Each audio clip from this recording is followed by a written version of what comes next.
This is a recording of the fourth Emotional Sobriety Workshop presented by Freethinkers Living Sober Group of the Verde Valley of Arizona. It was presented on March 28th, 2021. Welcome to our fourth workshop on emotional sobriety. My name is John R. I'm an average alcoholic and happy to be dealt in for another hand today. I will be your host, moderator, and co-panelist for our session today. Glad you're all here. The agenda today is Marya H will be our main speaker for a bit on the topic emotional range, skillfully navigating highs, lows, and in-betweens. She'll talk for about 30 minutes. Then the panelists will make some comments in a brief discussion, about 20 minutes or so, and then a break. After that, we'll open the discussion to anyone who would like to raise their hand or make brief comments or have questions. We'll do that for about an hour. Because of the size of the meeting, we ask you to keep your comments to 2 minutes or so, and Kat will let you know when the 2 minutes have expired so you can wrap it up. Please note this meeting is being recorded for the audio for future posting. Our panelists today, Marya Hornbacher is a New York Times best-selling author, journalist, poet, and teacher who's been nominated for a Pulitzer Prize. Her books include Waiting, A Non-Believer's Higher Power, Wasted, a memoir of anorexia and bulimia, which has been published in 12 languages, and most recently, the recovery book Sane, Mental Illness, Addiction, and the 12 Steps. If you haven't read her work, we highly recommend it. Personally, Waiting is one of my favorite all-time recovery books. Dr. Alan Berger, Ph.D., is a popular public speaker and nationally recognized expert on the science of recovery. He's the author of 12 Smart Things to Do When the Booze and the Drugs Are Gone. He's presented all over the place in the last several years. So if you Google him for YouTube, you'll find a bunch of his work. He also is going to be publishing fairly soon 12 insights for emotional sobriety. I mucked up the title. Alan, do you want to tell me the title again? Are you there? Yeah, I have to unmute. It's 12 Essential Insights for Emotional Sobriety. Getting your recovery unstuck. Thank you. I've read a lot of his stuff. Getting your tongue unstuck. Will not solve that problem. Yeah. I should have written it down. See, I didn't write it down. And Joe C., the infamous Joe C., is probably familiar to most of you. Beyond Belief, Agnostic Musics for a 12-Step. Musings, not musics, maybe musics too, for a 12-step life. He's an author, friend. He's also a dad, a songwriter, radio host, financial planner. So those of you who need help in that area. We are also very honored to count him as a member of our home group, Away from Home. Little housekeeping. I want to thank our volunteers who are supporting the webinar in the background. John S. is acting as our stage manager. Kat L. is our timekeeper and chat host. And Mark is tech support and all-around good guy. So thank you, all three of you. We couldn't have done this without you. There's no doubt about that. The workshop has a chat function for the discussion portion. You'll be able to send questions to our panelists, the hosts. If you have a tech problem or something like that, Mark will be paying attention for that. So I ask that you please stay muted unless you're called on to share in the discussion portion when we'll open up the chat for people to be able to chat with each other, etc. Again, it's being recorded. So keep anonymity in mind if you're asking or responding to questions or answers or anything like that. You can rename yourself. If you want to remove your last name or something like that, just hover over your video and choose rename. Because there's a lot of attendees, we probably won't get to all of your questions or all of your comments, but without any further ado, it's my honor and privilege to introduce our presenter today, Marya. Thank you for being here, Marya. Hey, everybody. Thank you so much for being here today. What a great crowd. Great to see those of you returning from previous seminars. Great to see all of my fellow panelists. And it's good to see some names of friends as well. So thanks all for being here. I do have a bunch of material to get through. That said, I hate PowerPoints. I hate screen sharing. And so I'm not gonna, because I don't have to. And so I'm just going to talk. And if you get bored, by all means, wander off, do your thing. Kindly turn off your camera if you do decide to do that, though. That said, I'm going to jump in. My feelings about emotion are it's such a funny thing to talk about at all. Emotional sobriety, when I talk about it, people say, well, what's emotional in sobriety? What's the demarcating line for us? When am I being emotionally unsober? When am I being, emotionally whatever? The way I define emotional sobriety may not be how other people do, but what I do is I use roughly the same demarcation I do with knowing when I've gone too far with a behavior, with a process addiction. It's not a hard and fast line. I can't give up emotion. I can't give up feeling strongly, nor should I have to, nor should anybody else. And so my feeling about emotional sobriety is really, is my emotional life allowing me to live fully and allowing me to feel more broadly than just narrow good, bad, without impinging on anyone else's life? I mean, a lot of this has to do with playing well with others, sharing the sandbox, having an emotional life that is both satisfying and rich to me, but that is not infringing on other people's rights and, for that matter, recovery.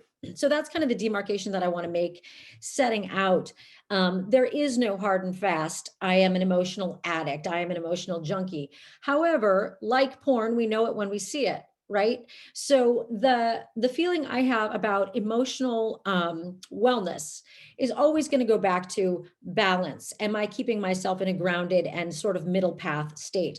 So I want to tell you about two stories.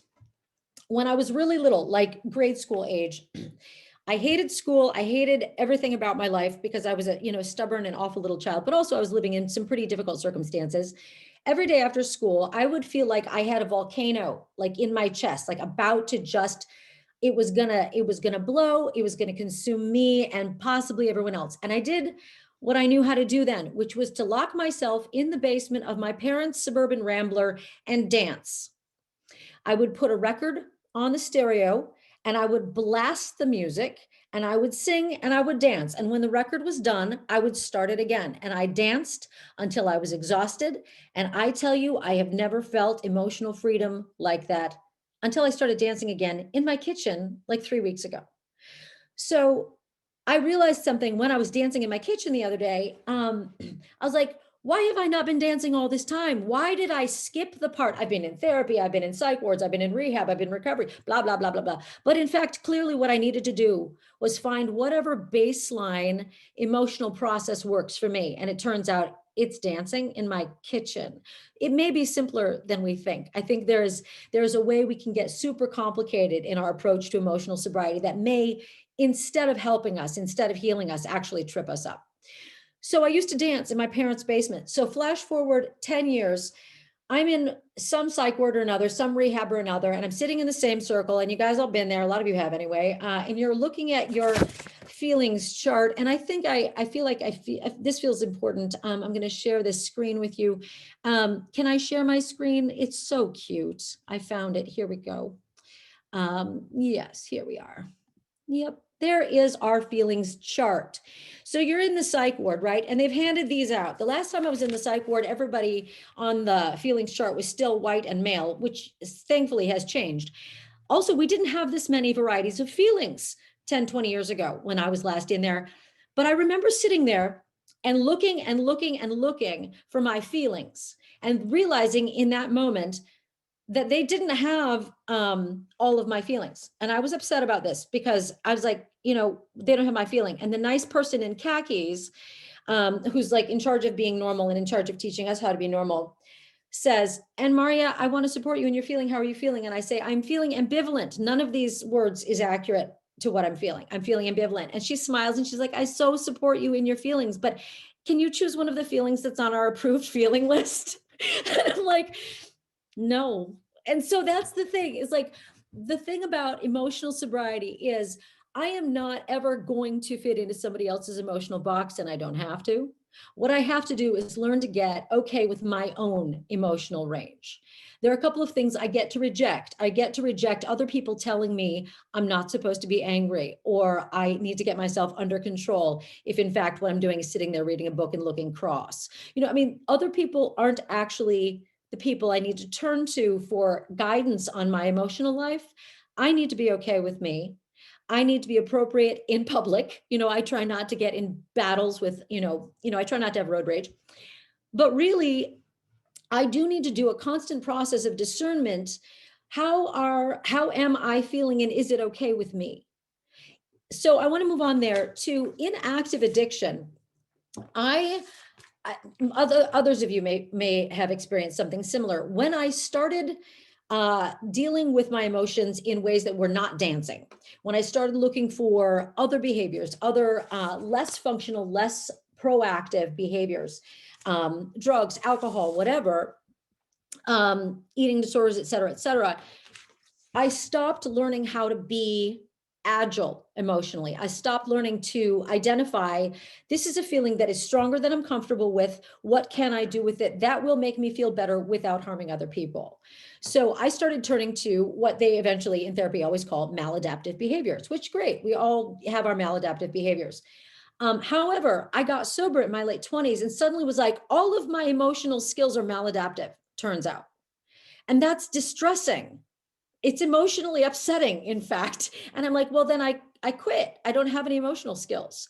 So it's easy at that point, or it was for me, to go, well, I'm an addict. I'm a selfish addict. When in fact, frankly, I was just kind of an asshole. And so it's easy also to get into this space of, I am emotionally unsound. I'm emotionally dysregulated. It's because I'm an addict. All my addict friends totally get it. All my addicted relationships are totally driven by that. And I get to be like that in the world. That's, to me, not accurate. To me, living in constant emotional excess and excusing it is not recovery. That's not emotional sobriety as I understand it, or as I want to experience it or understand it in my life. So part of the process of emotional sobriety for me, again, is discernment. What am I okay with? How am I behaving in a way that facilitates other people's emotional growth, emotional space? I want to stay away, though, from words like emotional safety. The world is not responsible for making me feel emotionally safe, and it probably won't start anytime soon. So like that expectation is another piece of what I want to talk about a little bit today. The expectations I have for my own emotional life, if I'm expecting a baseline of happy, I will be gravely disappointed all the time. Not only are we not baseline happy, I am a crabby, curmudgeonly human being, and I am often baseline crabby. And that's okay with me. Like, nobody has to bother with me when I'm in that state of mind. I don't generally go out and like try and, I'm not out picking daisies when I'm in my curmudgeon state of mind. And so again, it's a matter of recognizing my boundaries, recognizing when I'm okay to be around other people, recognizing that I don't have to go out and spout recoveryisms to make other people comfortable with how I feel either. So it's really this sort of like toggling between emotional excess and emotional absence on one side and the other. And so again, I want to come back to emotional range. At some point or another, I was given a diagnosis of bipolar. Now my diagnosis on the whatever TX sheet says, basically it says moody. I'm moody. That's my psychiatric diagnosis, which to me is really quite funny. Indeed, I am moody. I am deeply and problematically moody. But as yet, we don't have a cure for moody people. We just are them. And so knowing that about myself, my task is not to necessarily medicate it. My task is not to apologize for it. My task is to learn how to live with my own emotional range. Outside of addiction, in addiction, my feeling in addiction was, if anything if I'm feeling any discomfort at all, it's bad. Like if you've bothered me, if I've bothered me, if I'm sad, if I'm mad, if I'm bored, if I'm disappointed, if I'm aggrieved, if I'm feeling things are unjust, if I am crabby, if any of these things to me is a reason to say, well, my baseline happy is not being met, I need to find, whether it's substances or behaviors or other people, to get myself back to this expectation that I am going to be happy any minute now. And if I was behaving myself, I would be satisfied with everything and be happy. And that if I was not satisfied with everything and was not happy, I need to see a physician about that lack of happiness. I don't buy it anymore. I just don't. And so since I have yet to find a cure for my own personality, and since my personality is not appreciably harming other people, I am stuck with me and with going, I am now with learning, where are my limits? And so that's where I talk about creating parameters for myself. It's very easy for me to be, to make a great leap. So I can go from it's raining to I'm depressed in about 10 seconds, logically. That is not actually a logical connection. It's raining is just a fact. It's raining. My feeling of what? Blues? Sick of the rain? It's March. I don't like it. That does not necessarily become a problem. No one has to fix the weather for me, but I also don't have to freak out that I'm depressed. So that's a kind of a problematic thing that I run up against a lot, is knowing when is too much, when am I at too much sadness? When am I at too much mad? When am I at too anxious? You know, what is that too line? And again, I want to come back to, that is for us individually to decide, so long as we are not harming other people with our emotional lives. It is for us to say, I can tolerate a good bit of anxiety and continue with my day. But that's where we get to, what are the emotional skills that we need for our own emotional range? In my emotional range, I can go very high, I can go very low, I can be extremely anxious, I can be extremely angry. All of these are far edges. And my guideline always is this emotional state that I'm in interfering with the other aspects of my life that are important? And that's where I want to kind of just get to one key point that I feel like is news to a lot of people. It certainly was news to me many years ago. Emotions are not an emergency. It is not a disaster to feel bad. It is not a crisis to be depressed. It is not, all things do not have to go from zero to emergency in seconds flat. However, whether it's because we're all addicts or, you know, whatever it is, we do tend to be, to sort of catastrophize emotional states that aren't comfortable. So my choice for myself is, all right, this is a degree of sad that is now uncomfortable, but I'm still getting up and going to work. My dishes are not cluttering my kitchen. You know, what are the baseline things for me that I need to feel comfortable? Once the sad starts interfering with not just other people's comfort, but like my relationships with them, when am I no longer doing things skillfully? When am I stopping things that are key, like my work, like my advocacy, like my relationship contact? When those things start to fall off, I've passed my parameter of what's okay with me emotionally. The first sign for me, though, is other people are feeling some discomfort. That's a toggly spot, though. So like if somebody says to me, your anger is making me really uncomfortable, what do I do with that? Is it because there's something wrong with my anger? Well, it kind of depends on the topic, and it kind of depends on the relationship. And so that always is going to be like a case by case thing. So I had an interesting experience, though, in therapy the other day. I was like, I'm dealing with all this anger. And she goes, I just want to stop you and say, anger at injustice is not an illness. Injustice is an illness. Your anger that it exists is actually appropriate. What you do with that anger, and I'm like, right, exactly. It's what I do with that anger. Do I self-destruct because I'm angry at injustice? That is not skillful. Do I destruct other people's stuff because of injustice? Also not skillful. And so there, again, we're back at this kind of question of, where do I end and you begin? Where do my rights end and yours begin? I may not be the only person in the room who has some experience with emotional junkies. People, I've been one, I'm not right now, but I could still be again.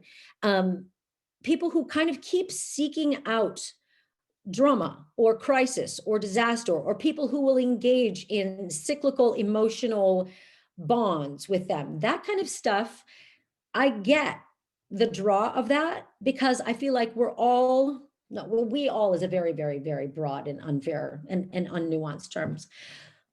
I do think people are drawn to things that feel intense.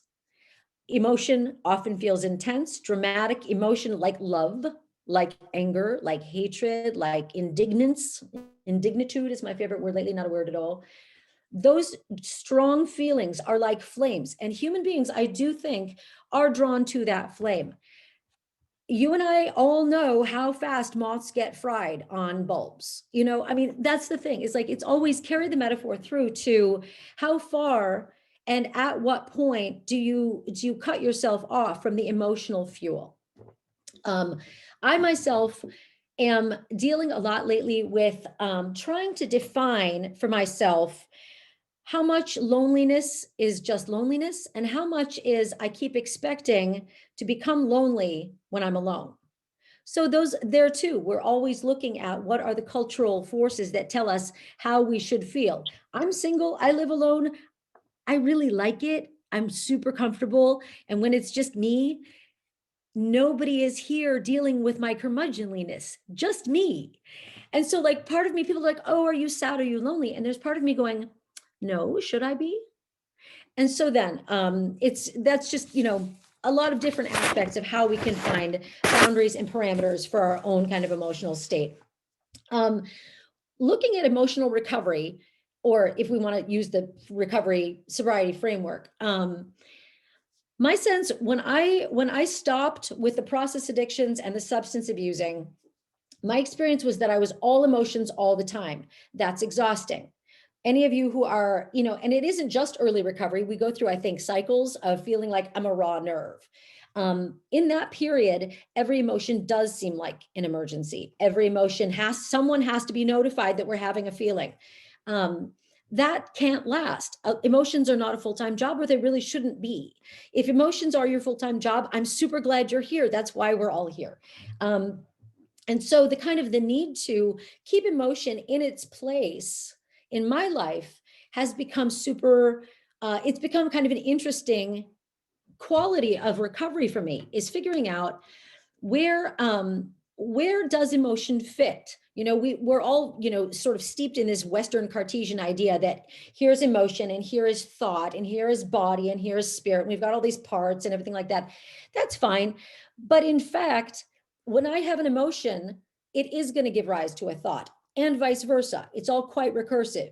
Stuff in my body can give rise to an emotion as well, like pain, dealing with chronic pain. People are dealing with emotional lives. So none of that can be separated out fully.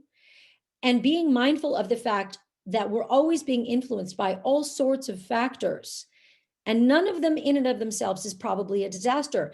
I also want to acknowledge here that talking about emotional sobriety is easy when I have a roof over my head and food. When our basic needs are met, we can talk about these sort of luxurious aspects of sobriety and recovery. If your basic needs aren't met, that is an emergency. I just heard some static there.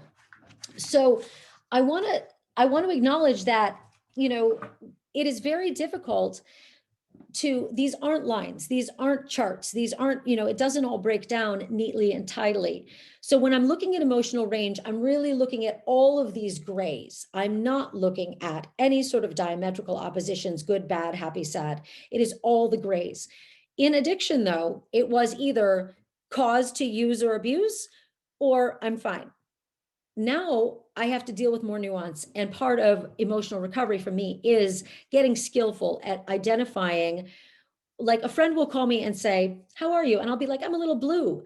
And you'd think that we'd set off an alert for, it's a federal case, it's an emergency. I'm like, no, I'm a little blue, like periwinkle, like it's not a bad blue, it's a fine blue. It's deep, but it's not a serious blue. There is no emergency. And I realize when I say things like that I get to live in a place in my life where emotional nuance is okay with me. Somebody's, I think, losing track of their mic here and there. And so recovery does involve, for me, emotional recovery does involve getting skillful at managing my emotions. I make it sound like they're a pet. They're not a pet. Getting skillful at managing how much they influence other aspects of my life. So this isn't about, I'm not letting my emotions interfere with my thoughts. My emotions and my thoughts are inseparable to an extent. What I try and do in recovery is create a pause, create a gap between, here's my thought. Okay, injustice has occurred, whatever it is. Somebody cut me off in traffic, or racism. Something massive or something tiny, something global or something personal. Doesn't matter. It'll still trip my injustice button, right? So at that moment, I do have the responsibility to not chase the other car. The job then is not to act out my strong, epic injustice emotion. My job then is to stop and go, this feels a lot like all the other times I got pissed about injustice. What do I do? What have I done in the past that worked? What have I done in the past that didn't work? Like chasing other cars, which, trust me, I've done, not as effective. Sitting in your car and being like, I wonder what it is that makes me think I am justice and jury and judge for everybody else's goddamn driving. That's the opportunity. That's what a pause gives me. There's actually some sort of acronym for pause. Somebody has it. I think it's, perceive, ask, understand, strategize, evaluate. If that works for you, great. You can make whatever acronym you want. For me, it's just give it a second, give it a minute. And here we are, all uncomfortable in this silence, like, ouch, a minute, we have to stop. But actually, silence and a minute, not only do they not kill us, they give us that second to save our own goddamn lives. So for me, that minute between I am having a feeling and the feeling is so intolerable, I'm already drunk. If I have that minute, I can go, why did I choose that? What happened here? And what can I do differently this time? And that's all the pause needs to do. That's really all it does. And it's all it needs to do for me. So I'm thinking about a lot these days about emotional range, about creating parameters for myself, about acceptable range, about creating that pause that gives me a second, and about also taking a strengths-based approach to my emotional life. A lot of people in clinical care possibly would look at me and be like, she is really not in a position to talk about emotional wellness. And I actually feel like, because I deal with strong emotion all day, every day, learning to manage it in a way that allows me to get up, go to work, have friendships, be a family member, and be a partner, I actually might be the person to talk to about how do I deal with constant, nonstop, strong emotion. It doesn't make me an authority, but I can tell you what not to do. And so I will also tell you the key things, like this is like emotional parameters for dummies. The things that I require to keep myself in a healthy and not comfortable, but okay emotional range. I need insight. That's the number one thing. And that's where that pause is. In that pause, I can get some distance from myself. That's the other thing. That's another thing I need, which is detachment or distance. A second away from, that's a strong feeling you're having over there, isn't it, Marya? Should we maybe not act on it before we've had any thoughts? Let's have thoughts. Let's call friends. Let's call sponsors. Let's meditate. Let's do any number of things before we hit send on that horrible bitchy email, whatever it is. So detachment gives us that minute. Perspective is huge for me, because let's take the exact instance the injustice of being cut off in traffic. Friends, the injustices in the world are in fact epic. Me being cut off in traffic doesn't make the list. And if I want to expend emotional energy on injustice, there are lots of ways I can do that. There are lots of productive, helpful, and actually really healing ways I can channel all that indignitude into something that can provide health, support, even just a space to talk for someone who is experiencing real injustice. So I can put that one maybe on the shelf, get off my little high horse and shut up. Practice. And that unfortunately is time. I've gotten better at lots of these things. I am by no means, I'm not coming to you. I was thinking about this and I'm like, when I go to a talk, or even when I give a talk, I sort of assume a level of expertise or someone who knows what they're talking about. In recovery, it's not degrees. It's not, I'm not a Zen master. I'm not a yoga teacher. I do a lot of meditation. I do a lot of yoga, but not because I'm good at it, because I need it. And so that's the only qualifications any of us have in meetings, for one thing. But the only qualification I have is that I've had a lot of time to think about, and a lot of opportunity, frankly, to think about, well, that didn't work. What are my other options? How are people who are doing it skillfully doing it? And so that information doesn't always come in meetings. It doesn't always come in therapy. A lot of it is, kitchen wisdom. A lot of it is hearing from somebody, oh, hey, meditation has been really helpful for me, and this and this and this. And so I kind of, in a minute, I'm going to wrap this up, and hopefully, as we go into my fellow panelists' comments on this, and when we get to the discussion, you guys can talk a little bit about what works for you. Because there isn't a single strategy. We need one of our own. We need to find, we've been told so often and so many times, you're an addict, you're a disordered person, you're this, you're that, you're the other thing. I have an order that works for me, and that's what I need.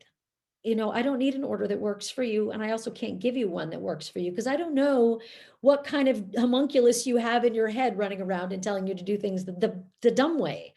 The last thing we need is skills. And that's kind of what I want to turn this over on, is when I stopped one or another addiction, right? I suddenly found myself wanting my grand gesture. I'm having a feeling, now it is an emergency. I need a grand gesture. What is my grand gesture? I can't do any of these acting out, self-destructive or other destructive things. What's my grand gesture? And the worst news is this. This is the bad news. Usually the requirement for your emotion is nothing. Usually emotional states don't require an action. If anything, guys, dancing goes a long, long way. And it is 1:35. I know that's brief. I will talk more if we need us to, but I'd like to open it up to my other panelists now, if I could. Thank you for being here today. Thank you, Marya. It's great. I appreciate it. Well, I'm going to turn it over to Alan first. Alan, would you like to make any comments? Okay, there we go. There Yes. you go. Someone else had to see that this was a good experience of powerlessness. This is it. It's that somebody else has that mute and unmute button. Thank God that I don't have it all the time. Wow, I am so moved by so much of your reflection. I think the word stands out to me in terms of experience, and you talk about this, is just the humility that you've cultivated in your life. And I do believe it's impossible for us to achieve some semblance of emotional sobriety without humility. And I think the other part of this is that I don't think we have a very good understanding of what it is. And so, being a psychologist, as I try to look into these things and try to understand them, and I just happen to have a very, very big book. And it's not the big book that you're thinking about, but it's this big book, the American Psychological Association's Dictionary of Psychology. And in fact, it's the second edition. And they have defined humility. And I'd like to share that definition with you, because I think it's so important. So by the way, there's a lot of big books out there, aren't there? A lot of big books out there. So this is their definition. So they start out saying, well, it's the quality of being humble. But what is that? So they goes, it's characterized by a low focus on the self. So just absorb that for a minute. It's characterized by a low focus on the self. Look, for me, one of the things that I was told is that my problem is self-centeredness, selfishness, self-will run riot. So that made a lot of sense to me. This whole thing about that somehow, if I'm going to achieve emotional sobriety, it has to do with a low focus on the self. Now, the second part of the definition is an accurate, not an over or underestimated sense of one's accomplishments and worth. You see, humility is about, I think, an alignment with reality, an alignment with who we are, alignment with, as you talked about, an alignment with the world as it is, alignment with our experiences. And this becomes, I think, an important thing. But then they go on, the third part of the definition, probably my favorite, although I think 1 and 2 are so important. But the third part is an acknowledgement of one's limitations, imperfections, mistakes, gaps in knowledge, and so on. So I'll say that again, an acknowledgement of one's limitations, imperfections, mistakes, and gaps in knowledge. Well, wow. So there's a very interesting thing here, and it's almost paradoxical. It's a low focus on myself, which for me means that it's not all about what I want. It may be for me, but I don't have the right to put my expectations on you to fulfill my needs. That's my job. I can make requests all day long, but the infringement on another person comes when I demand that you do what I want you to do. I can make any request, I can ask you for what I want, but the real proof is going to be how I respond when you say no.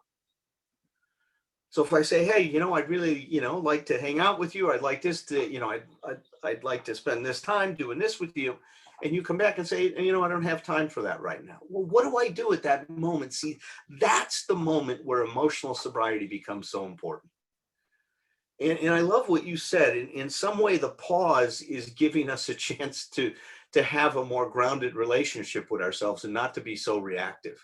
Because oftentimes my immediate thing is, well, you don't want, but look at all I've done for you. That might be one of the first things I'll say, because what I'm saying is I'm really not concerned with how you feel. I just want you to do what I want you to do.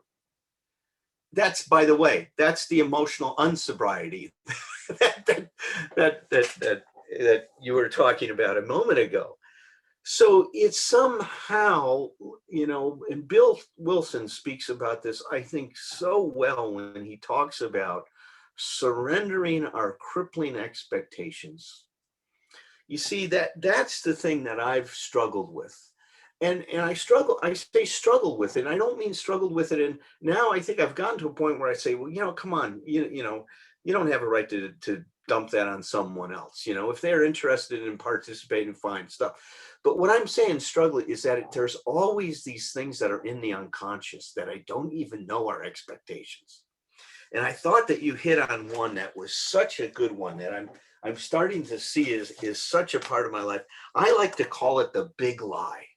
And there's a lot of big lies, but this is a good one. I am supposed to be happy all the time. I mean, that got wired in very early in my life. And the other side of that is I shouldn't feel uncomfortable. I shouldn't feel anxious. I shouldn't be sad. I shouldn't be confused. I shouldn't be lost. Somehow I'm supposed to have certainty all the time. That things need to be clear and that I need to have an understanding. And see, these are the more subtle expectations that keep grabbing me. I was talking to my friend the other day, and I'm getting older now. My body just isn't doing some of the things that it could do before in my life in many different ways. And I was telling my friend, I just realized I had this expectation that somehow I expected that I would change in terms of my consciousness. I was hoping that I'd get a little wiser as things moved on. But I had this expectation that my body would stay the same. I don't know where that came from, but that was in the background. That's just one that surfaced lately. God, I had a blood pressure that was like 100/60 until I was like 50 years old. And then it went, we're going to change. We're not going to be at 100/60 anymore. We're jumping up to 140/80 or something like that, or whatever it is now. But that comes back to this phrase you use called emotional agility. And if I was to capture one thing of what you said that was so powerful, this emotional agility and flexibility, I think, is so critical to the achievement of emotional sobriety. It allows me to roll with the punches. It allows me to be responsive to what is going on, to not to get caught up in objecting all the time, but more is to focus on. And this was said to me early on, how can you become a part of the solution? And that doesn't mean just the solution out there. The solution is how can I find a way to be present in the world and have a different relationship with myself and with you?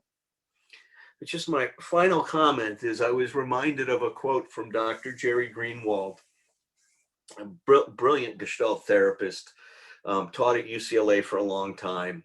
And he was all part of that human potential movement in the 60s and 70s that I'm so enamored with. I just love that third wave in psychology. It still excites me tremendously. But this is what he says, and I think that this is reminded me when you were talking about dancing and putting on the record and stuff. Dr. Greenwald says, it is not possible for me to relate to others intimately and enjoy and allow their full expression of themselves if I have not discovered how to do this for myself. I'll read that again. It is not possible for me to relate to others intimately and to enjoy and allow their full expression of themselves if I have not discovered how to do this for me. You see, and if I don't, I've got to let go of any expectations about myself, right? I don't want to look stupid. I don't want to look like an idiot. Well, what if I let that go? What would my dancing look like? It'd probably be a lot freer, wouldn't it? I would just that's what I loved about, all of the dances in Woodstock. People were just flowing with the music. There was no form to it. They were dancing in whatever way they wanted to dance. Now, yeah, maybe LSD helped with that. I mean, I understand it. It helped me with that stuff. But we're talking about emotional sobriety as being able to do that, being sober, being able to be that free and to enjoy ourselves and enjoy life and all these other things. And at the same time, to be able to sit with the sadness, the confusion, the uncertainty, and the not knowing, and to see value in that too. Anyway, thank you so much for a great, great presentation today. Thanks, Alan. Great comments. I enjoyed that a lot. I'll tell you, one of my biggest difficulties was that letting it be okay for me to feel however I was feeling. In fact, it was probably the biggest help to me. I'm chronic depressive. That's my form of mental illness, if you will. And the thing that helped me probably more than anything else was when someone told me to think of it as meditation instead of depression, and to allow myself to be able to have that without beating myself up because I'm not supposed to. Joe, you have anything you want to share with us? Oh, I think so. Either that or I don't, and I'll take 5 minutes to prove it. Alan, I'm going to remember now the expression is beware the prophet with one big book, because there's lots of them. And I'm going to find new ways to include indignitude into the conversation. I think I'm all about create your own words. I think that's great. I was reflecting on this coming up, not having any idea what anyone else was going to say about it. And I started sort of scratching my head and searching around for the in-between part, because I know lots of us know about, that if you read Living Sober, it talks about avoiding self-pity, avoiding euphoria, right? You don't want to get into elation too much, because anywhere where you're not completely grounded, it's a high risk sort of thing, especially in early sobriety. But what about that in between? And one of the things I think that inspired that was great thing about Zoom is all the new members we have at our meeting. And there's a woman, Penny, sober since 1968, 7 kids. And, now she's got a couple of daughters, 30 years sober. And she was talking about how in their early sobriety, at least one of them was saying, I'm bored. And she said, maybe you're feeling peace and you don't recognize it. And yeah, and I go, yeah, I would feel that would be uncomfortable because it would be so unfamiliar. So I was looking things up on the interweb about restlessness and addiction, and I found this little ditty. It says, restlessness is a symptom of addiction that occurs when an individual becomes involuntarily uncomfortable with their environment. It's a way in which the body responds to things that may result in mental and physical stress. Though restlessness is more common than it seems, there are different conditions whereby restlessness can be diagnosed as a symptom. When restlessness occurs more often, this leads to exhaustion. Your heart rate increases, as well as your breathing, which is followed by a loss of concentration. Restlessness becomes intense at night, especially when coupled with anxiety. And it goes on to talk about feeling on edge, being easily fatigued, that there's a time for these things to kick in, like a job interview. That's an absolute normal way to feel. But I have had to, and I found plenty of help in meetings and topics in meetings to help with what to do when I'm down, what to do when I'm up. And I loved what Marya talked about, how it doesn't need to be fixed. I was at a meeting last night about gratitude and about making gratitude lists. And that is good to change your mood. But is recovery a better way to avoid my feelings than drugs and alcohol were? Is that what it's supposed to be? Or is recovery a time when I learn to make space for my grief, to sort of lean into my insecurities and my fears? And all of these things lead to ignorance. And if I'm just reacting to them or dulling them and not exploring them with curiosity, well, what happens is I don't grow, right? I'm still constantly frustrated by the traumas in my life and my reactions to things and that sort of thing. So I need to learn to, make room for those things and be with them. It might have been 2 months ago, someone said fear is 12 miles wide and only half an inch thick, right? Like it's hard to get around, but you can go right through it, in other words. And I think that's a brilliant way to look at things, that these feelings are not to be avoided. I'm, this idea of stop that, like, was it something that was trained into me as a kid? I don't know, right? Don't be mad, don't be angry, stop laughing, whatever, right? It was this, somewhere I picked up this idea that I have to avoid doing these things, but I think it's way more emotionally sane, as it was put, to just sort of be aware of it and be with it, right? It doesn't need to be fixed. You don't need to fix it for me, and I don't need to fix it, and I don't need to fix it in you. People need to feel heard, but they, just talking, just shrunk their problem in half, right? I don't need to say anything back to them to help them, and your coping mechanisms of just sort of making room for these things and being with them and identifying them is half the battle, right? But it's those in between periods that I had to learn to deal with and still do. Otherwise, I make chaos for myself. Busy lists. I tighten deadlines. We were talking about how deadlines amuse me, right? Yeah, deadline. Whiz. and balance can be like that. Whiz on my way from anger to crying to bliss. But that in-between stage where, life, that balance crap that I talked about, that's so 2 months ago.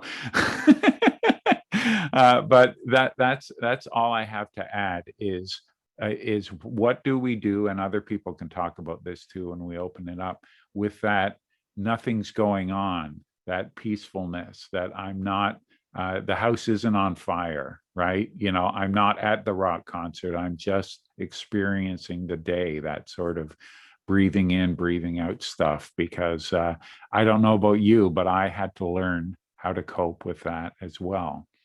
Thanks, everybody. Thanks, Joe.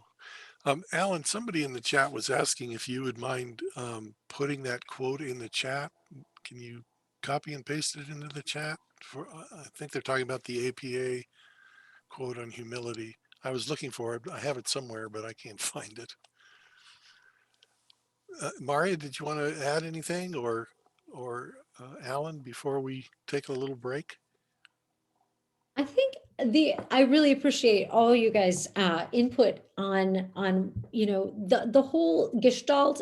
The issue around emotional sobriety is so individual, but I do think a couple of the points that you guys made are really, really key. And a lot of what I hear is people saying, and these are people, you guys all have a lot of time taking care of yourselves, is recognizing what's going on. A lot of trouble I've gotten into in my life with emotion is in not recognizing, and now giving myself a minute to gather what am I feeling, and realizing very quickly that that is not the most important thing happening at any given time, is how I'm feeling.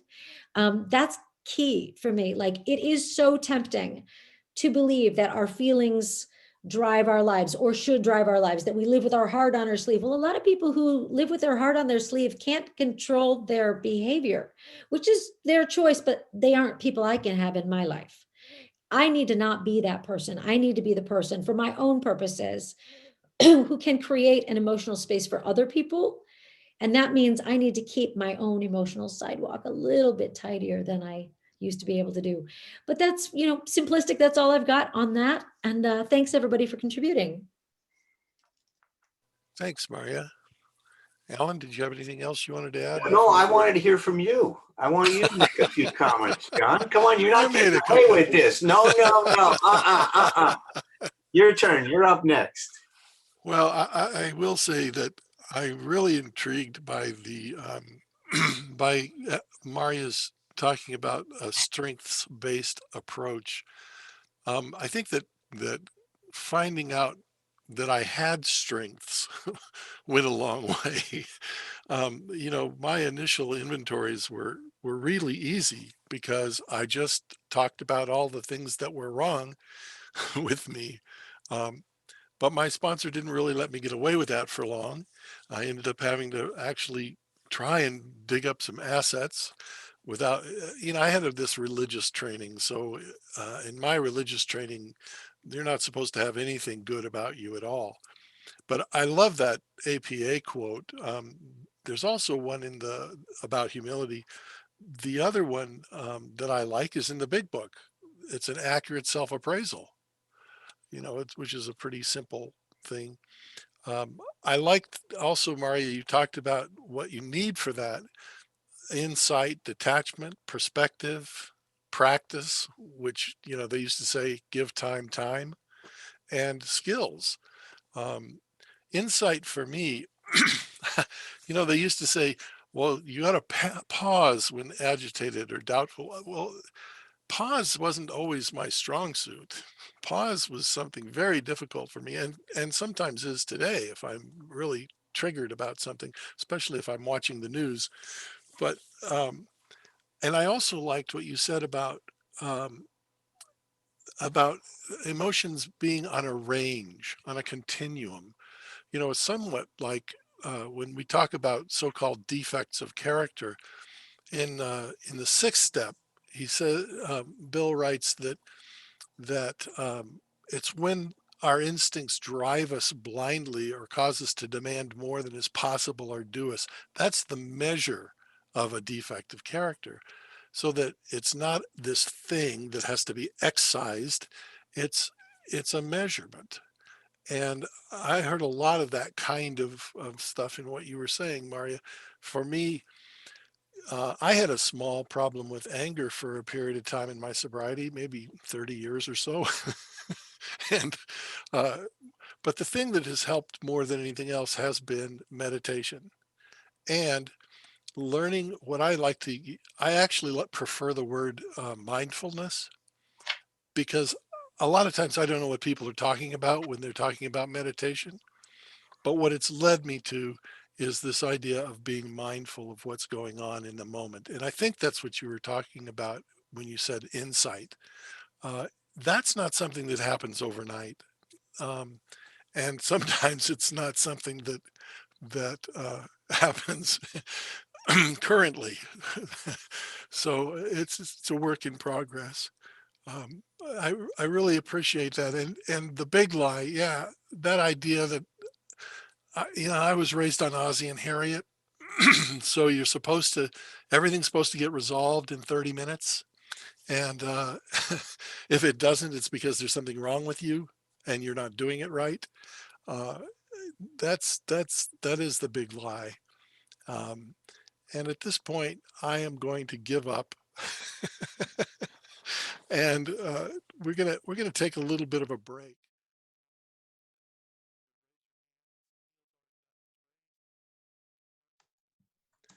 Okay, I'm going to turn it back over to Marya for just a minute or so she can uh, give us kind of a intro to this discussion. Marya, are you back? I am. Thank you so much, John. And thanks everybody for coming back for the discussion part. This is kind of the best part. I do want to just two or three small reminders. One, this is not an opportunity to like check in directly with panelists, including me. So folks who are checking in with me, that's great by chat, but that's not what the sharing portion is for. Try and stay on topic if possible within reason of emotional sobriety. And I just want to, anybody who's dealing with eating disorder specific stuff, remember to stay non-specific about behaviors. So let's just, keep it clean, folks. Thanks. All right, thank you very much. Neil, you're on. You have to unmute yourself. How about now? There you go. Okay. Yeah, my name is Neil and I'm a drunk that don't drink. And I'm coming to realize that the purpose of my life is to die young, as old as possible. Marya, I listened carefully. I heard a little, I'm okay, you're okay. I heard a little, you are what you were when. But most of all, I heard in your dissertation, acceptance of self. And I like that and what it has to do with emotions. During my sobriety of my 34 years, I have come to realize the quality of my soberness over 3 decades has come in waves of emotions of various heights and depths and deep falls, including a stint in the psych ward, which I attempted suicide, which finally made the diagnosis of manic depression 14 years ago. And it was I was trying to control my negativity to do with anger. And I have come to accept the realization that these flowing emotions are absolutely necessary for my growth. That's what I have learned. And I got some of that to stimulate it from what you were talking about. And I also know that I am smart enough to know that I am not always smart enough to know what I don't know. Thank you, Marya. Thanks, Neil. Marcia? Hi, sorry, I couldn't find the button. Hi, family. I'm an alcoholic and addict. My problem is Marcia. And I in the solution. Well, I am now. Marya, you're on my resentment list. Everybody who comes and makes sense makes the resentment list. So congratulations on that, because what you said about pausing before hitting the send button. Well, that is me, because I hover over that send button when I'm in my emotional state, right? Because I go from, hey, everything is okay, to zombie apocalypse, and I have to take care of everything. And when you said that, every ounce of me just went, she's right. ooh, and there was the pause, and that little moment of silence, to me, it's deafening. 30 seconds of silence is deafening to me, and you did it for 5 seconds, and it was like poof. So thank you very much for grounding me and helping me be where my feet are, because that's the most important thing. So thank you very much, and thanks to everyone else for being here. Thank you. Thank you. Kenji in San Francisco. Hi there, I'm Kenji, and thanks a lot. This has been great. I just wanted to quickly, so I'm a big fan of the Merriam-Webster Unabridged Dictionary. I've looked up words like sobriety and, or rather, spiritual and God, and there's long, I mean, it goes really deep on trying to put those, define those words beyond just right. It's way beyond a spelling dictionary. But today, when I went to try to find it online, well, it's not online. So the simple Merriam-Webster online dictionary just has a single short definition for humility, which is freedom from pride and arrogance. And I love that, freedom, yay. And that's pretty much true. One thing I wanted to say was, so I found myself torn. I'm kind of a news junkie, and I found myself torn over kind of driving myself into a state of distraction, and maybe at times gotten loaded over focusing on news, especially online and cable news. And I've been lately just really enjoying kind of relaxing into what seemed to be a better time, a better, more calm time. And suddenly the news is no assault on democracy, and which has me all riled up again. And I continue being torn between staying focused on that stuff to be a good citizen. I know a lot of people in recovery say, I don't pay attention.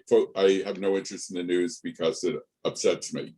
And that seems like not a good move for the citizenry. But I guess what I do with it is another thing, which is often just to get myself worked up. Thanks. Thanks, Kenji. I wanted to remind everybody that this is going to be posted on our Freethinkers Living Sober site after I can actually get to it to do it. And that the first 3 webinars are also there already. And we do have a short little time limit of about 2 minutes for speaking. So Kat will let you know when that time happens. Jeb. Thanks, John. My name is Jeb, and I'm a grateful recovered alcoholic addict. And I love these meetings, and because I'm so interested in how things work for other people, I know how it works for me. And even though I'm a retired trained therapist, a lot of people call me very old-fashioned. I guess I'm a big book apologist in a sense. And I love when the kind of thing talked about everyone so far. And that humility thing is, I love what Bill said in the 12 and 12. He says it's a clear recognition of who and what we are, followed by a sincere effort to become all that we can. That's what the 4th step is about, provided I don't make it an inventory of immorality. It's a moral inventory. In other words, according to my other big book, the 1939 dictionary, it's an honest inventory. So it has to include the things that I have to build my life on in the future, to accentuate the positive, eliminate the negative. And one thing that AA gave me is an awareness of my having many, many kinds of feelings and many at the same time. I've only been sober 15,555 days today, but I have been on a pink cloud the whole time because I've always had that happiness, that joy, that gratitude that I was moving away from that old life. And And then that's because AA taught me to look at those things, to grow in awareness of everything that's going on around me and within me, and to be able to talk about that, hopefully as an attraction to other people to try to adopt a 12-step life. And by that mean a process that includes actions, and that the correct definition for principles is a course of action. So those 12 principles, as are pretty well outlined on pages 60 through 88, what I found is a new way of life, and if that doesn't work for other people, there are so many other ways. And I'm so grateful that I don't have to drink today. And I think that sometime we need to find a way to ring a bell or something instead of speaking up to it, stop people. So I'm finished. Thank you. Thanks, Jeb. I know everybody tells me a different way to do almost everything. How about Randy? I'm Randy, alcoholic. Glad to be here, and thanks to the panelists. Heard some wonderful stuff. I just wanted to mention a couple of phrases and terms that stuck out to me the first time I ever heard them, and they have stuck with me over the years. One was right-sized, and that to me is part of the humility.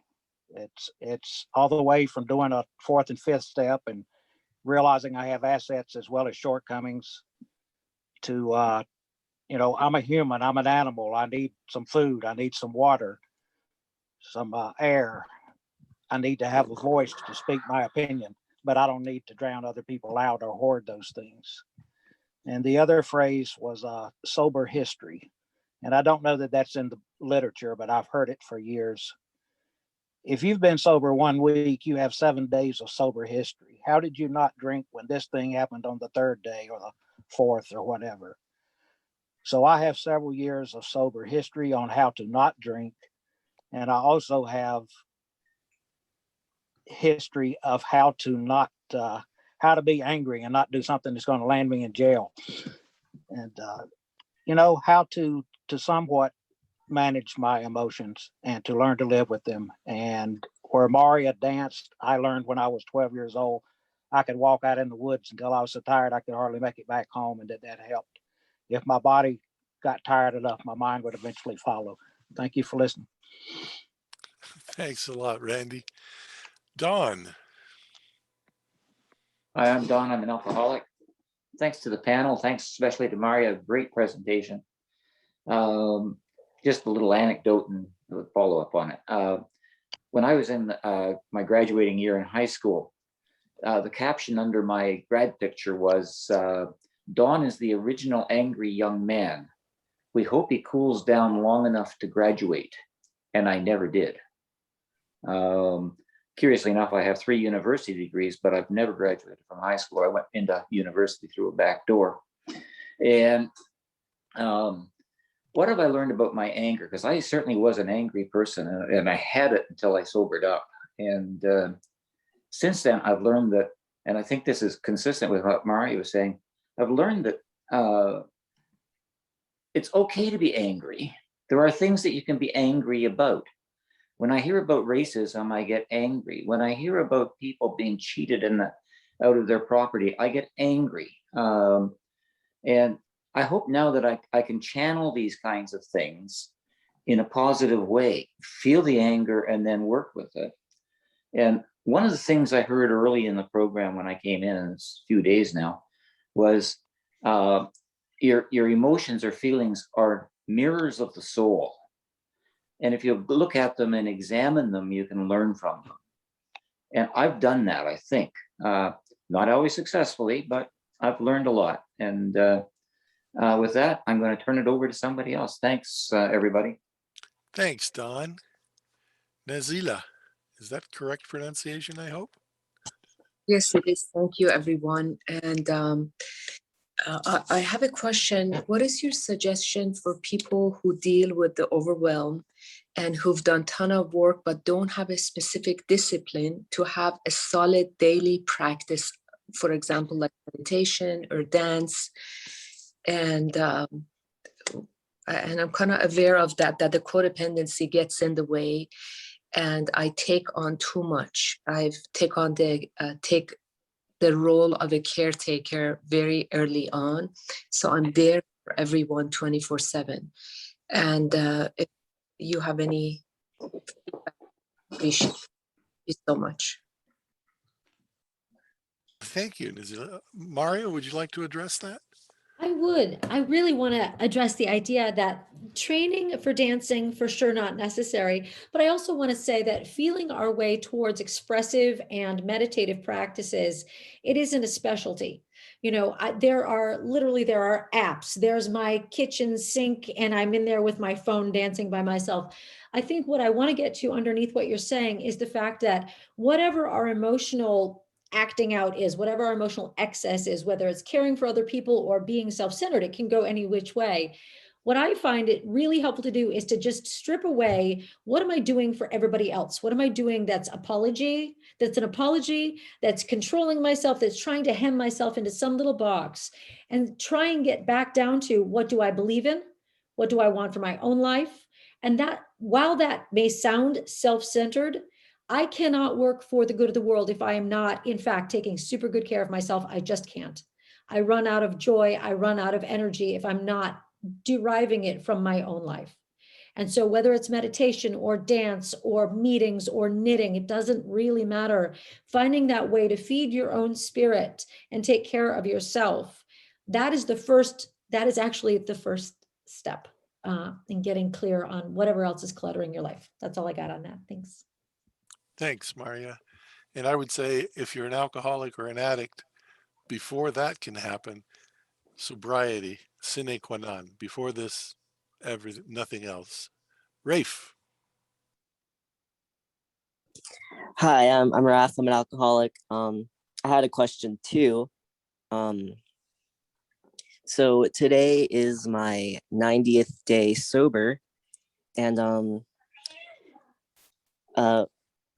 while listening to the panelists talk, I've realized that a lot of the things that my sponsor has been telling me to do in terms of regulating my mood have been more like distraction, I suppose. Just, doing something that relaxes me instead of exploration. And I feel like he'll probably get more into that when we start working on the fourth step and all the more emotional based steps together. But I was wondering if the panelists thought that there was a time in early sobriety where maybe the exploration of these emotions could lead to relapse or more harm than good, or if we should just like dive into emotional exploration right away. Thanks.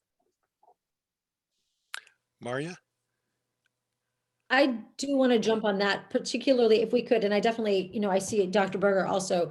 I want to jump on that partly because I want to speak first to the issue of trauma, and I want to speak to the issue of emotional, parameters again. And so, exploring one's emotions may not be the most appropriate response to everything. If I sit down and really meditate on traumatic incidents, that is not going to improve my capacity to get through any given day. That said, I don't think it has to be either I am leaning into every emotional state, nor does it have to be I am distracting myself from every emotional state. That to me is where detachment comes in, and mindfulness practices are the best way for me to get better at detachment. If I have stuff come up, if I get triggered, whatever, if emotions get big fast, my first stop isn't to go, wow, all that stuff was really awful and harmful. My first stop is like, wow, a lot of stuff coming up. And I'll sometimes talk about anger, for example, and be like, wow, there's a tiger in the corner of my living room. I'm not going to poke him today. I'm going to recognize there's a tiger in the corner of my living room. He can be there. I don't need to bug him. He isn't going to bug me, but I do need to acknowledge his presence. When we've worked out our space, we can talk. So I don't think it is either all in or none at all. I think it's really find someone who can help guide you within that parameter. Thanks, Marya. I remember when I was new, a speaker was talking about resentments, and so I asked him, well, I'm 90 days sober and I have this resentment. What should I do with it? And he said, keep it. You got to give time. Alan, Yeah, did you have? I think this is really at the heart of the issue of what emotional sobriety is. And so I don't want to leave you with the impression that emotional sobriety is just us feeling our emotions all over the place and running wild with them. That may be important to do, but the real important thing to do is how we deal with being upset. See, that's the key issue here. It's what do I do? And, you know, I think Bill's letter, if you haven't read it yet, it's really worth going into.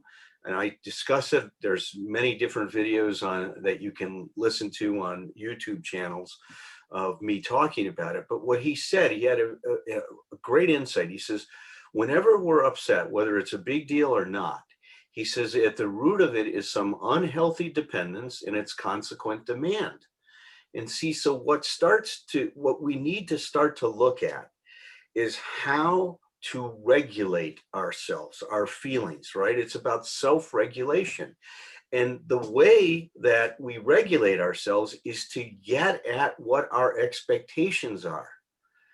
And our expectations are at the root of our disturbance most of the time, 99.9% of the time. And so if what we're learning to do is not just explore our emotions, that's important, but we're learning more how to respond and recover our balance when we're knocked off balance. See, this is about creating more stability. And look, at 90 days, that's so important. And I really believe that because we don't understand this and bring this into our discussions in the rooms enough and in meetings enough, that people are missing the importance of emotional sobriety. The steps are designed to help us achieve that. Bill explicitly stated that in the 12 and 12. So look, don't think about this as just exploring your emotions. It's learning how to cope with what's going on with you. Our emotions are not an infallible guide to the truth. And we need to understand that. We need to deal with that. And we need to learn how to get right-sized, which means letting go of some of these expectations we have on how things are supposed to be and get on with now learning how to deal with these things. So please direct yourself that way, not that other way of just exploring your feelings. It's not about that. It's learning how to cope with them. Thanks, Alan. Sure, I'll jump in. Go, Joe. Both Raf and who spoke before? Was it Nazila, if I got that right? Just made me think that when I'm either being talked out of the pit of despair or off of a ledge, people remind me that, it's not 0 or 100, right? There aren't Zen master practitioners and incompetence. And it's all a progress. It's all building muscles. It's all working out, right? And getting better at my codependency, getting better at my communication. 2 months from now, John's going to be leading us in a discussion about relationships with others, just pinning you to that. And, and that's where it really comes out, right? Because then you got two incomplete people trying to, sort of fuse some sort of communication. But I have to remember that I can only work with the skills I have now to the best of my ability. It's going to be incomplete. And it's still, that's the life game. Thanks. Thanks, Joe. That's why I always liked that saying that they used to say all the time, give time. And there is time now if we're not drinking and using. Philip? Thank you. I'm Philip, grateful recovering alcoholic and former drug user. First, thank you so much for hosting these. This is my first time here, and Alan, Marya, and Joe. This isn't very enriching to me.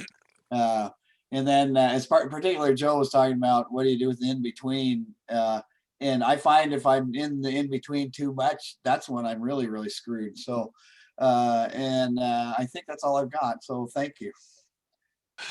Thanks. How about John Clavin? Hi, John, alcoholic. I hear so much about I this and I that, and when I was new in in AA back in the 80s. I was in and out all the time because I said, well, I didn't believe in God. So therefore I have to do it all myself. I have to take care of, I have to do this, I have to do that. And I finally got into the program not through honesty, but through an act of desperation. And even after getting in the program, my first 30 years of sobriety, I kept saying I'd be at meetings and I'd say, well, I have to do this. I have to have more patience. I have to do that. And I realized that finally, after all that time, it's not me at all, unless we want to, talk about the separation of the conscious and the subconscious. But it's really about a power greater than myself. Just like I learned in sobriety out of desperation and went to AA, did traditional AA and got sober. And so anyway, let me just leave it. My serenity prayer is grant me the serenity to take the next indicated action, which doesn't mean do the next right thing, because I don't know what the next right thing is. I can only take the next action, indicated action, accept the results and the wisdom to learn from the process. So that's where I'm at today. Thanks. Thanks, John. Heather? Thanks. Hi, everybody. My name is Heather. Thank you. I have never been to one of these before. And I just I noticed it on the app and I thought, I'll have a listen to this.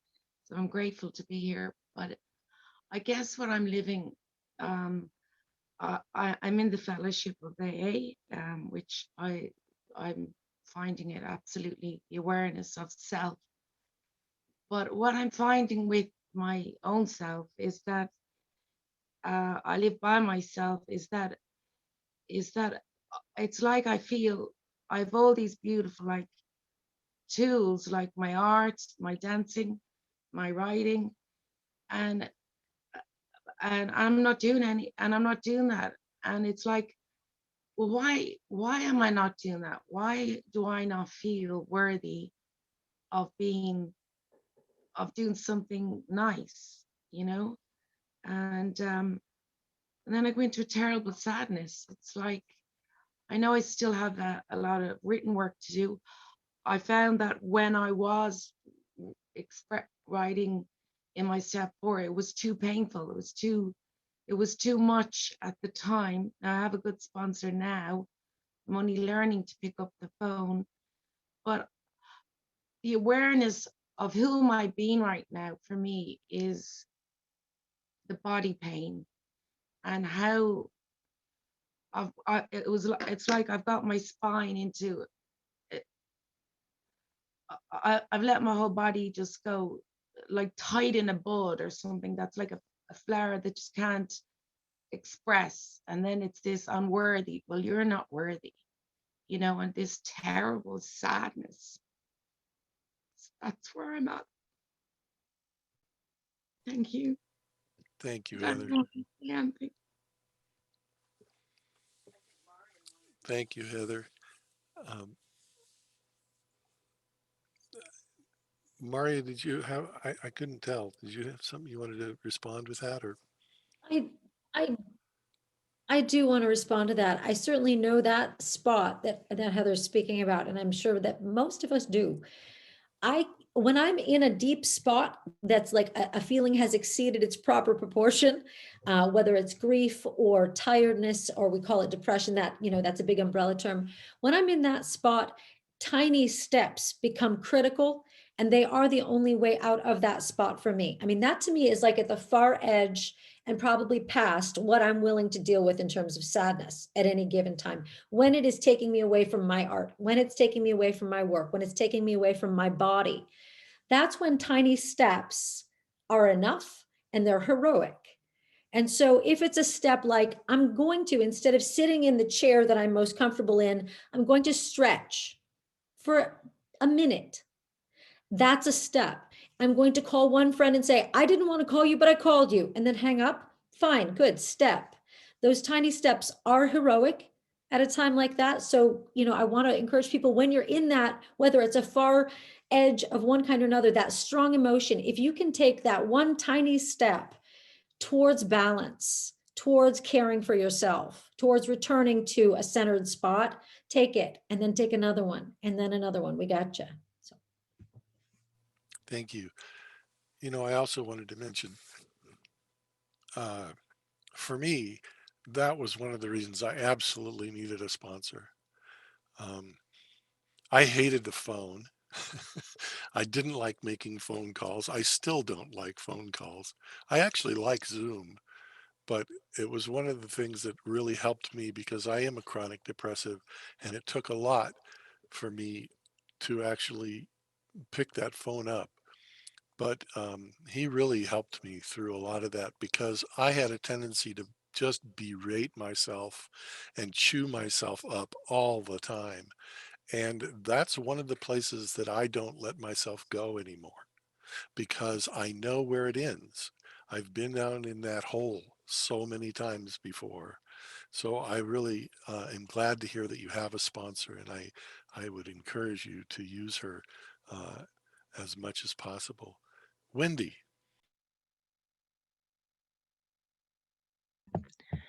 Yes, hello. I want to first thank Marya and all of the panelists and everyone who spoken their truth here today. My parents drank, so by virtue of that, I am an addict and an ACA. Beyond substance, there was tremendous emotional intoxication. Now, I have heard emotional sobriety today. In my mind, that is the opposite. That's what we're here for, right? I had an ex-husband that told me, quote unquote, Wendy, someday you're going to get shot. That's how quickly I used to escalate. Now, the nonverbal skills that the nonverbal, other people's body language is not my friend, but it is my responsibility to observe, to pause, breathe, and pray. I really related to Nazila. I'm a professional codependent. I'm being nurse for 42 years. Where I began and ended, for me, I really appreciated Marya's wisdom there on that.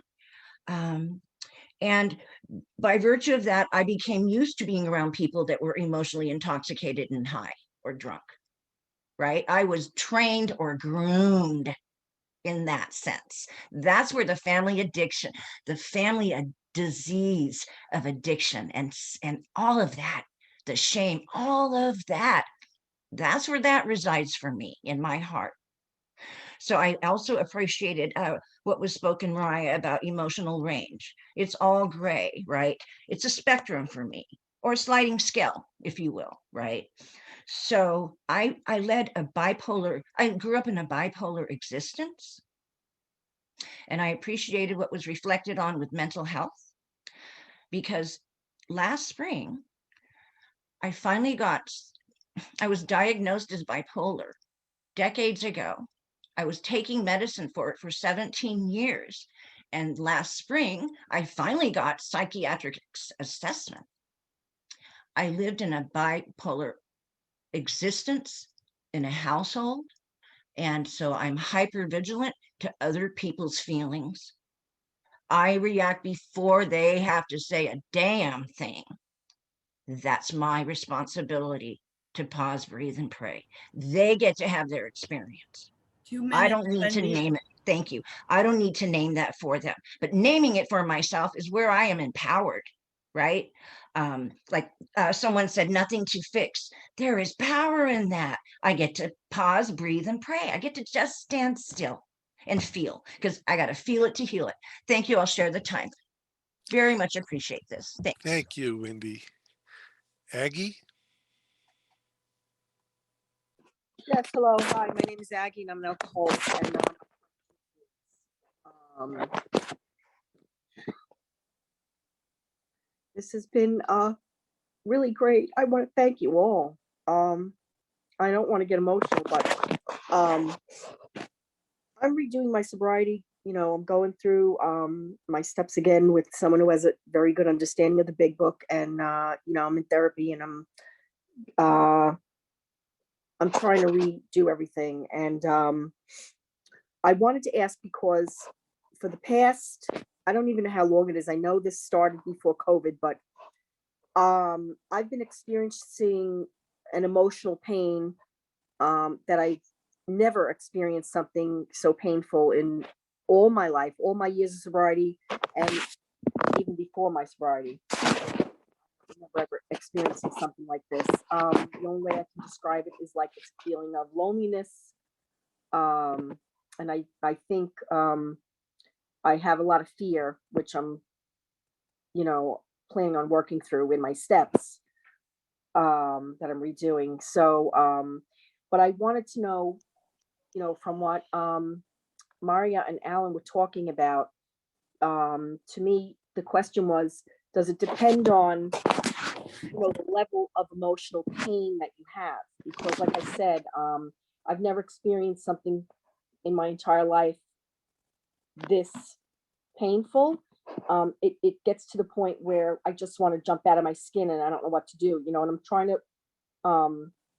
do what, the program is teaching me to do. I'm trying to put action in, and I'm picking up the phone, and I'm trying to get busy, and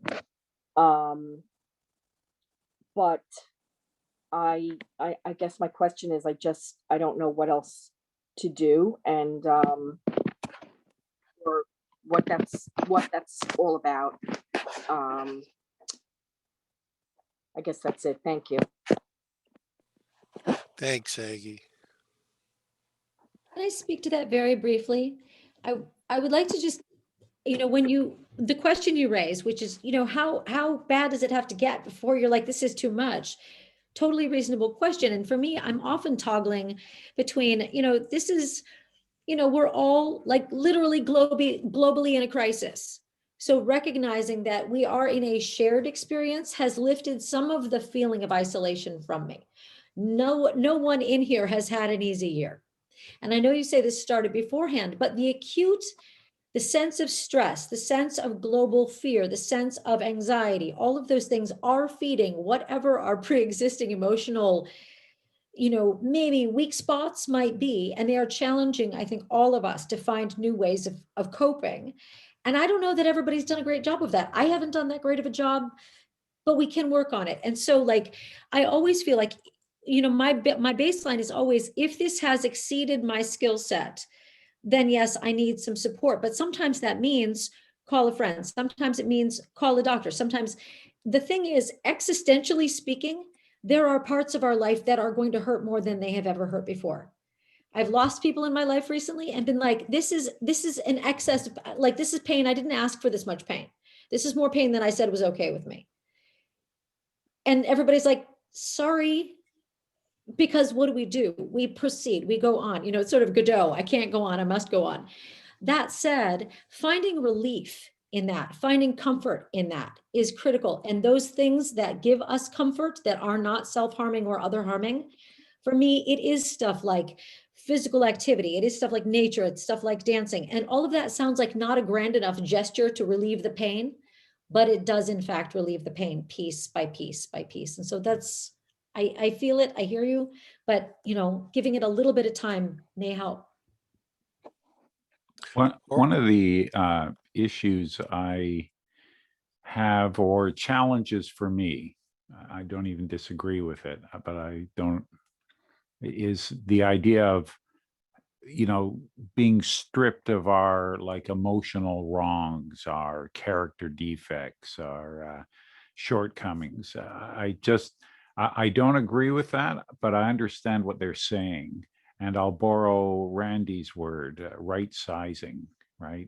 Because these things need to be right sized, and to be emotionally stressed, even depressed or anxious in an existential threat of a pandemic is not off base. That's your engine working properly. So yeah, I think it's important to remember we gotta just sort of keep everything in context, including the times we're in. But thanks for bringing that up. You got me on all those spots. Thanks. Thanks, Joe. And if I could give a plug for 2 months from now, I think that's one of the reasons why I wanted to do the presentation on interpersonal neurobiology, which is talking about how important our interpersonal relations are in being able to walk through this stuff. I was anti-dependent. I didn't want to have anything to do with anybody if I could avoid it. It was my job to take care of me, and pardon the French, but fuck all of you. Well, that doesn't work. It's not a skillful way to approach life. But how do I change that? And it's taken me years to change some of those behaviors, some of that thinking, and some of those emotional responses. Darren. Yeah, I had a question for Marya. Maybe I just wanted to hear a little bit about your experiences with emotional sobriety and Minnesota Nice, and if you had any advice for that. Welcome. It's all Sorry, yours, but that's my Marya. advice. Honest to Christ, man. Like I am, first of all, not from Minnesota. I'm from the West Coast. And that said, being in any culture, whether it is a small town or Minnesota in general or American pop culture, being told what I can and can't say and how I can and can't feel tires me immediately before it's begun. So my feeling is not that I'm going to like walk into a group of knitting and be like, by the way, my political opinions are, but when I am interacting with people, I don't need to adapt what I feel or who I am, as long as I'm speaking respectfully, as long as I am being genuine. And when I am myself genuinely, a lot of people don't like me, and that is so okay with me. That is so okay. And getting okay with not meeting everybody's needs all the time. I mean, who do I think I am? God? Not everybody has to like me. I need to be respectful. I need to take care of myself. I need to be good in relationships. Minnesota Nice tells me that every feeling is too many feelings and tells me every word is too outspoken. And we've had that conversation and it didn't go well. So more power to you, Darren. I'm glad to see you here. Thanks for asking. Thanks, Marya. Alan, I know you have to leave in a few minutes. Would you like to make any closing comments for yourself before you have to leave? Well, one of the things coming up is we're talking about how to deal with, a lot of troubling and painful emotions. And, I think it's very important that we, first of all, bust up the myth of singularity. So if I say I'm depressed, that's really not true. Is what's going on is there's a part of me that's telling things that are depressing me. And my problem has always been listening to those parts. I somehow give them an awful lot of authority. And I don't know why, I keep waiting for them to tell me something that's going to be worthwhile. And they really haven't told me much that's worthwhile. I think listening to ourselves is way overrated. It's way overrated.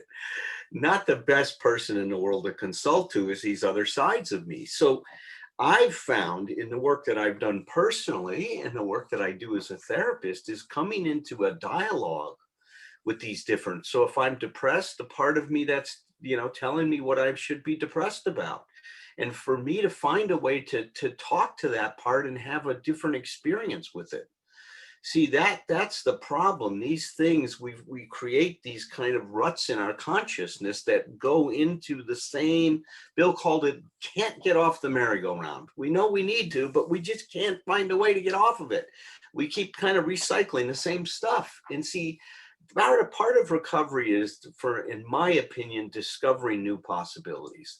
And so when I externalize my conflict that I'm having with myself, I put the part over there that's telling me to be depressed or telling me to be anxious or whatever it's doing, beating me up. I mean, I've got all kinds of, I love the way that Dr. Mary Goulding talked about it. I've got all kinds of villains in my head, right? I've got many, many Mr. Hydes that take on a lot of different masks.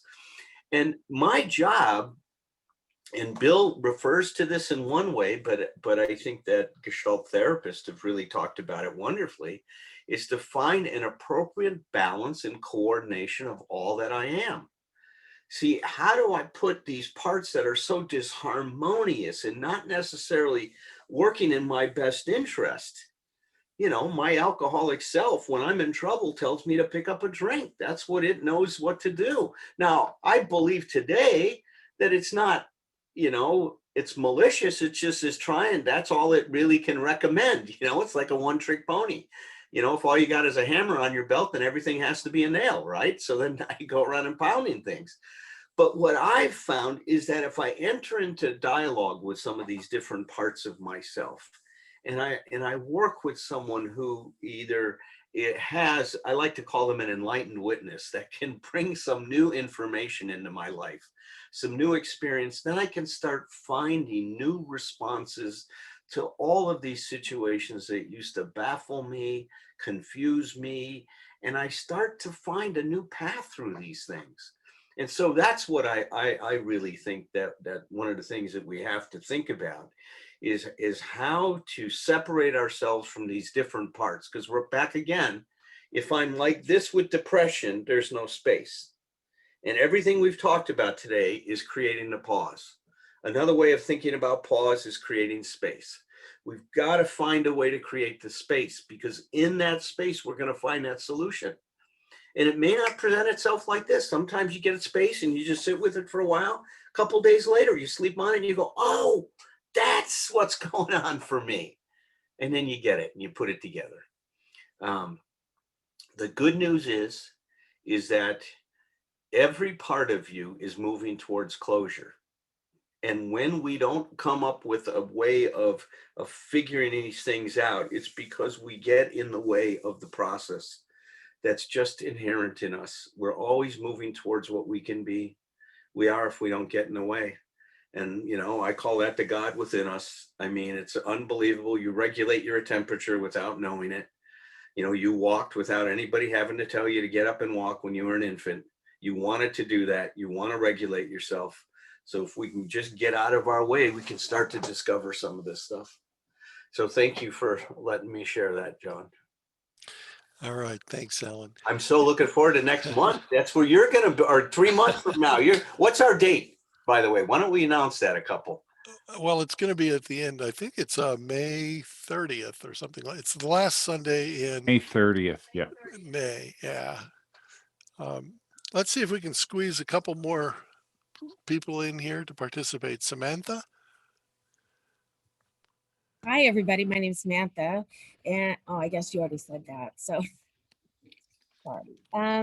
I am such a huge fangirl of Dr. Berger. I've read his books a million times and continue to overread them and read them and listen to his CD and his everything. So I'm so grateful to be introduced to everybody else's work here. And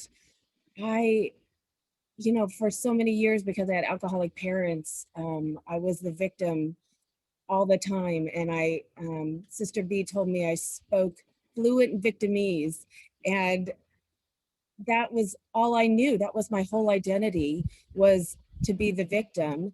And then a few years ago, well into my 30-year sobriety mark, we lost everything. We lost our business and our home and our credit and everything. And the wheels fell off of my cushy life. And I really had to dig deep in my sobriety. And thank goodness that this emotional sobriety stuff was out there, because it saved me.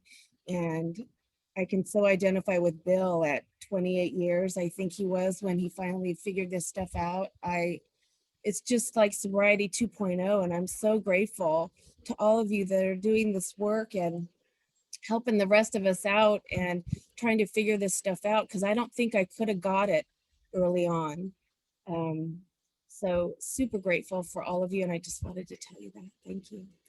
Thank you, Samantha. John? Sorry, I think Mr. Berger was addressing exactly the type of question I had.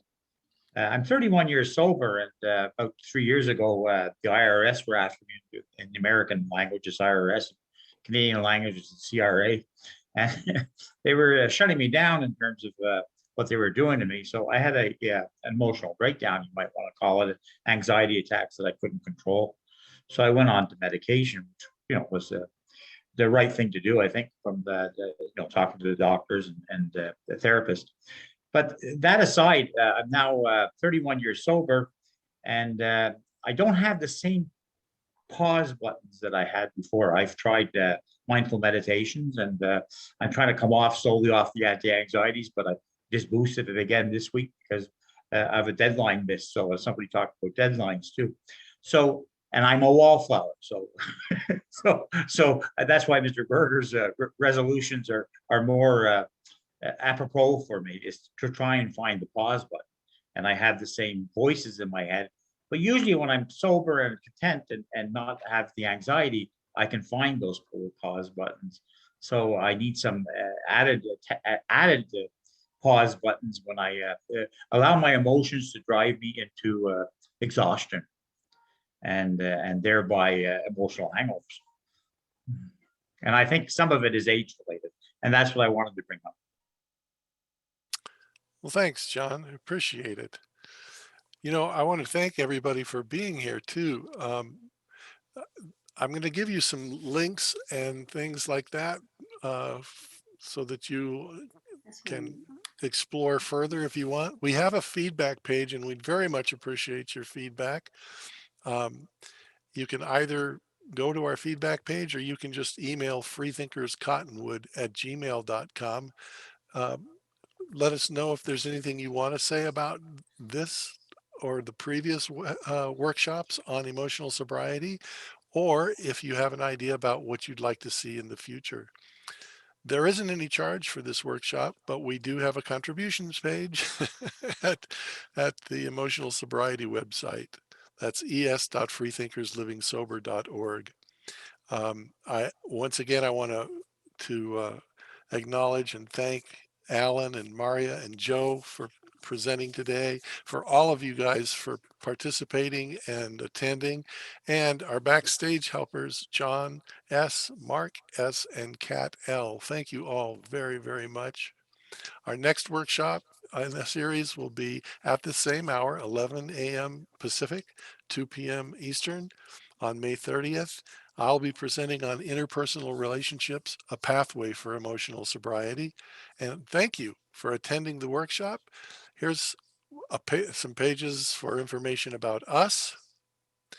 And I'm also going to give you some information about where you can see more about Dr. Berger's site is at abphd.com. He has a lot of stuff on his YouTube channel as well, as do we. And Marya Hornbacher has a site, maryahornbacher.com. And of course, Joe has a site at rebelliondogspublishing.com. And he's doing a podcast that, is it periodic, Joe, or is it monthly, or I don't remember what you said. As needed. As needed, as he needs. So thank you all. Thank you all for being here. We'll probably stay here for a little bit longer. But that is the official ending of our podcast, of our workshop. John, let me just put in a plug for the Thursday night emotional sobriety meeting that I started when COVID hit. It's at 7 p.m. I put the Zoom code and the password in the chat room, so you guys can plug it in then. It's Thursday nights at 7 o'clock, and I'm really excited. My new book will be out in June 3rd or 8th is the release date, depending. And if you go to Fourth Dimension Publishing, you'd be able to pre-order it.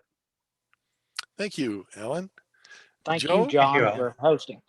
You betcha. Joe, did you have any final thoughts that you'd like to? I'm going to borrow another Randy word, which is a sober history. Everybody here has an emotional sobriety history too, right? Everyone's got something to share. Everyone's got something for the next person. And yeah, these are great forums to bring these up, but let's bring them all to our home group and in our interactions with the people in our lives. And yeah, the second half was the best half, you know, it always is that way. Thanks. I don't know. I'm gonna. Thanks, Joe. Thank you, Joe. As far as I know, the ID and passcode will be the same unless we have to change it. You can always check with our website on emotional sobriety, I always posted there. That is es.freethinkerslivingsober.org. Marya, would you care to give any closing remarks? I don't have a single thing except thanks everybody for participating, for being present today, and take it out to your groups and your lives. Good to see you all. Oh, fabulous. Thanks, Marya. And I guess the only thing I would say is, you know, none of us is really the ultimate be all and end all word on any of this. We're just trying to talk about our own experience, strength, and hope, and your experience counts. And thank you.